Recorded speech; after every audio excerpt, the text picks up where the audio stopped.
మరోవైపు మృతదేహాలకు వేగంగా డిఎన్ఏ ప్రక్రియ జరుగుతోంది. అహ్మదాబాద్లో ఇప్పటిదాకా 32 మంది డిఎన్ఏలను సరిపోల్చారు ఫోరెన్సిక్ నిపుణులు. 14 మృతదేహాల్ని వారి కుటుంబ సభ్యులకు సివిల్ ఆసుపత్రికి అప్పగించింది.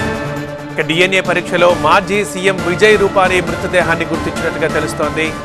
సివిల్ ఆసుపత్రికి చేరుకున్నారు గుజరాత్ సీఎంఓ అధికారులు. కుటుంబ సభ్యులకు డెడ్ బాడీ అప్పగింతపై మంతనాలు జరుపుతున్నారు.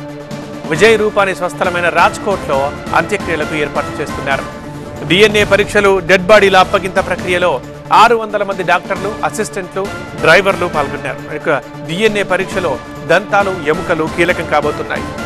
పేలుడుతో 1000 డిగ్రీల ఉష్ణోగ్రతలో మాంసపు ముద్దలుగా పడిపోయాయి మృతదేహాలు. డిఎన్ఏ సీక్వెన్స్ ని దెబ్బతీసేలా తీవ్రమైన వేడి ఉంది.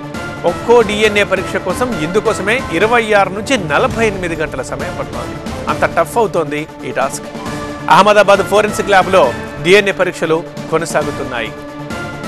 ఈ ఉదయం 11 గంటల 10 నిమిషాలకు విజయ్ రూపానీ డిఎన్ఏ మ్యాచ్ అయిందని గుజరాత్ హోంమంత్రి హర్ష్ సంఘవి చెప్పారు. కాసేపట్లో డెడ్ బాడీని రూపానీ కుటుంబ సభ్యులకు అప్పగిస్తామని ఆయన చెప్పారు. सुबह करीबन 11:10 को उनका डीएनए मैच हुआ है. उनका पार्थिव शरीर परिवार एवं वरिष्ठ आगेवानों के साथ चर्चा होने के बाद आज 1 बजे समय नक्की होगा और आगे की जानकारी आप सबको दी जाएगी. आभार.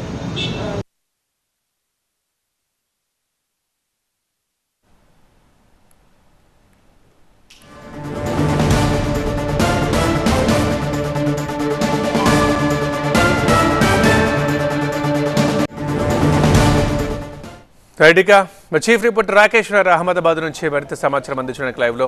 రాకేష్, డిఎన్ఏ మ్యాచింగ్ ప్రాసెస్ ఎక్కడి దాకా వచ్చింది? ఇప్పటిదాకా ఎన్ని మృతదేహాలని గుర్తించారు? అండ్ విజయ్ రూపానీ డెడ్ బాడీని ఎప్పుడు కుటుంబ సభ్యులకు అప్పగించబోతున్నారు? ఏం జరుగుతుంది అక్కడ? డిఎన్ఏ మ్యాచింగ్ అనేది చాలా ఆలస్యం అవుతుండకు స్పీడప్ చేయడానికి ఇంకొంతమంది ఎక్స్పర్ట్స్ని బయట స్టేట్స్ నుంచి కూడా పిలిపిస్తున్నారు. మొత్తం 600 మంది ఇక్కడ వర్క్ చేస్తున్నారు. 600 మందిలో డిఎన్ఏకి సంబంధించినటువంటి ల్యాబ్ ఎక్స్పర్ట్స్ ఉన్నారు, డాక్టర్స్ ఉన్నారు, శాంపిల్స్ తీసుకునేటువంటి స్టాఫ్ ఉన్నారు, డ్రైవర్స్ ఉన్నారు, అసిస్టెంట్స్ ఉన్నారు, ల్యాబ్ టెక్నీషియన్స్ ఉన్నారు. ఇలా చాలామంది దీనిపైన వర్క్ చేస్తున్నారు. ఎందుకంటే 269, 270 మృతదేహాలు ఉన్నాయి. వాళ్ళందరికీ డిఎన్ఏ శాంపిల్స్ తీసుకోవాలి. దాంతోపాటుగా వాళ్ళ కోసం వచ్చేటువంటి బంధువుల శాంపిల్స్ కూడా తీసుకోవాలి. బంధువుల శాంపిల్స్ మ్యాచ్ అవ్వకపోతే మళ్ళీ ఇంకొకరు ఎవరైనా బ్లడ్ రిలేషన్ పిలిపించి వాళ్ళ శాంపిల్స్ కూడా తీసుకోవాలి. విజయ్ రూపానీ కేసులో కూడా అదే జరిగింది. ముందుగా ఇక్కడే ఉన్నటువంటి వాళ్ళ కూతురు శాంపిల్స్ తీసుకున్నారో వాళ్ళ కూతురు శాంపిల్స్ మ్యాచ్ కాలేదు. అంతగా అంటే 50% అబోవ్ మ్యాచ్ అయితేనే దాన్ని డిక్లేర్ చేసేటువంటి అవకాశం ఉంటుంది. మ్యాచ్ అవ్వలేదు. అందుకనే మళ్ళీ వాళ్ళ కొడుకు నిన్న లండన్ నుంచి వచ్చారు. లండన్ నుంచి రాగానే ఇమీడియట్గా సివిల్ హాస్పిటల్కి వెళ్ళారు ఎయిర్పోర్ట్ నుంచి. అక్కడ ఆయన బ్లడ్ శాంపిల్స్ ఇచ్చిన తర్వాతే మళ్ళీ ఈరోజు ఆ రిపోర్ట్ ఆధారంగా మ్యాచ్ చేశారు. ఈరోజు ఈవినింగ్కి డెడ్ బాడీని వాళ్ళ కుటుంబ సభ్యులకు ఇవ్వన్నారు. ఇక డిఎన్ఏకి సంబంధించి ఎందుకు ఇంత క్లిష్టంగా మారింది, ఎందుకు ఇంత ఇబ్బంది పడుతున్నారు అంటే బాడీ పార్ట్స్ ఏవి కూడా సరైన అందుబాటులో లేకపోవడం. డిఎన్ఏ టెస్ట్ శాంపిల్ తీసుకోవాలంటే ముందుగా ఒక స్వాబ్ టెస్ట్ చేస్తారు. స్వాబ్ టెస్ట్లో మోస్ట్ కావాల్సినటువంటి మెటీరియల్ అంతా కూడా లభిస్తుంది. లేదంటే బ్లడ్ టెస్ట్ తీసుకుంటారు. బ్లడ్ టెస్ట్లో కూడా డిఎన్ఏ సంబంధించినటువంటి పూర్తిగా బయటపడేటువంటి అవకాశం ఉంటుంది. ఇవి అందుబాటులో లేనప్పుడు హెయిర్, స్కిన్ లేదా టిష్యూ, దాంతోపాటు ఈవెన్ బోన్, ఈ వీటిలలో ఏది ఉన్నా కానీ టెస్ట్కి సరిపోతుంది. టీత్ ఉన్నా కానీ సరిపోతుంది.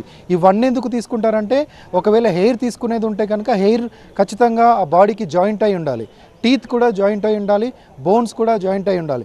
ఇవి ఉంటేనే దాంట్లో ఉండేటువంటి యాసిడ్స్ పనికొస్తాయి. యాసిడ్తో డిఎన్ఏ టెస్ట్ నిర్వహిస్తారు. ఆ తర్వాత మిగతా పార్టీతో మ్యాచ్ చేసి చూడడం జరుగుతుంది.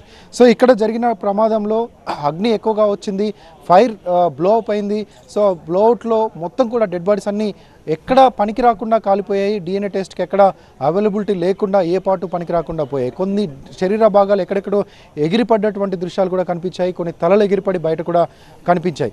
సో వాటిని టెస్ట్ చేయాలన్నా ఆ ఈవెన్ బోన్ సరిగ్గా లేవు, స్కిన్ మొత్తం కాలిపోయింది, స్కిన్లో ఉన్న యాసిడ్స్ మొత్తం కాలిపోయాయి, టీత్ మొత్తం కాలిపోయింది. కేవలం అక్కడక్కడ కొన్ని బోన్స్, అక్కడక్కడ కొన్ని పార్ట్స్ మాత్రమే మిగిలాయి. కాబట్టి దాంట్లోంచి డిఎన్ఏ శాంపిల్స్ తీయడం అనేది కష్టంగా మారుతుంది. ఇక దాంతోపాటు వచ్చేటువంటి బంధువులు చాలామందికి అర్థం కాకుండా బంధువులు అనగానే కొంత కజిన్స్ లేకపోతే దూర బంధువులు కూడా వచ్చి బ్లడ్ శాంపిల్స్ ఇస్తున్నారు. కానీ ఇక్కడ బ్లడ్ శాంపిల్స్ ఇవ్వాల్సింది బ్లడ్ రిలేషన్ మాత్రమే. అది మదర్, ఫాదర్ లేక వాళ్ళ పిల్లలు. కొడుకు కానీ కూతురు కానీ లేదా బ్రదర్స్ కానీ సిస్టర్స్ కానీ ఓన్ బ్రదర్స్ కానీ సిస్టర్స్ కానీ ఇస్తేనే డిఎన్ఏ మ్యాచ్ అయ్యేటువంటి అవకాశం ఉంటుంది. కానీ కొంతమంది వేరేలాగా వచ్చి ఇస్తున్నారు. దాంతో మ్యాచ్ అవ్వకపోవడంతో మళ్ళీ రిపీట్గా నిన్న జరిగినటువంటి హడావుడిలో వచ్చిన వాళ్ళ శాంపిల్స్ అన్నీ తీసుకున్నారు. వాళ్ళు నిజంగానే ఓన్ బ్రదరా, ఓన్ సిస్టరా, మదర్, ఫాదరా ఇలాంటివి ఏవి చూసుకునేటువంటి పరిస్థితి లేదు. ఎందుకంటే ఒక 1000 మంది దాకా బంధువుల మంతు వచ్చి బాడీస్ని క్లెయిమ్ చేసుకున్నారు. కాబట్టి వాళ్ళందరి శాంపిల్స్ తీసుకున్నారు. బ్లడ్ రిలేషన్ పీపుల్ ఎవరైతే ఉంటారో వాళ్ళని పిలిపించి మరొకసారి టెస్ట్ చేశారు. ఈ మొత్తం వ్యవహారంలో ఎక్కువగా పనికొస్తుంది టీత్ అని చెప్పవచ్చు. చాలామంది టీత్ అక్కడక్కడ దొరికాయి. ఆ టీత్ని టెస్ట్ చేస్తూ ఉన్నారు. ఇక్కడ ఇంకో కాంప్లికేషన్ ఏంటంటే బాడీస్ అన్నీ కూడా చెల్లా చెదురుగా పడిపోవడం, పూర్తిగా కాలిపోవడం.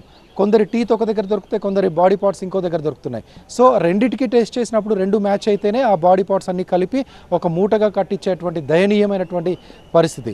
సో అది కూడా కొంత ఆలస్యం అవుతుంది. ప్రతి బాడీ పార్ట్ని కూడా టెస్ట్ చేస్తున్నారు. నిజంగా ఒక బాడీ షేపు ఎక్కడా లేదు. కొన్ని స్కెల్టన్స్ కూడా మిగిలినటువంటి పరిస్థితి. ఇక ఒక దాదాపుగా 132 డెడ్ బాడీస్ ఉన్నట్టుగా తెలుస్తుంది. మిగతా వాళ్ళ బాడీస్ అయితే అసలు పూర్తిగా కాలిపోయాయి. వాళ్ళ బాడీస్ని ఎలా ఐడెంటిఫై చేస్తారు, బంధువులకు ఏం అప్పచెప్తారు అనేది కూడా కొంత ఇబ్బందిగా మారింది. దీంతోపాటు ఇప్పుడు చెప్పుకున్న ఇంతకుముందు 600 మంది పనిచేస్తున్నారు.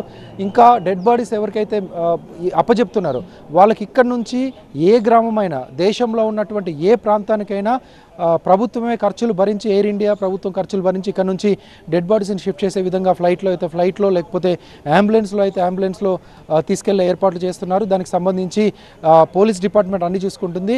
కొన్ని వందల అంబులెన్స్ని ఇక్కడే పెట్టారు. గుజరాత్లో ఉన్నటువంటి ఇతర సిటీస్లో, వడోదర కానీ ఇతర పక్కన సూరత్ కానీ పక్కనటువంటి టౌన్స్లో ఉన్నటువంటి అంబులెన్స్లను కూడా అహ్మదాబాద్కి తీసుకొచ్చారు. గాంధీనగర్లో ఉన్నటువంటి ప్రతి అంబులెన్స్ కూడా ప్రస్తుతం అహ్మదాబాద్లోనే ఉంది. ఇక్కడ నుంచి బాడీస్ని వాటిల్లో తరలిస్తూ ఉన్నారు. రైట్ రాకేష్.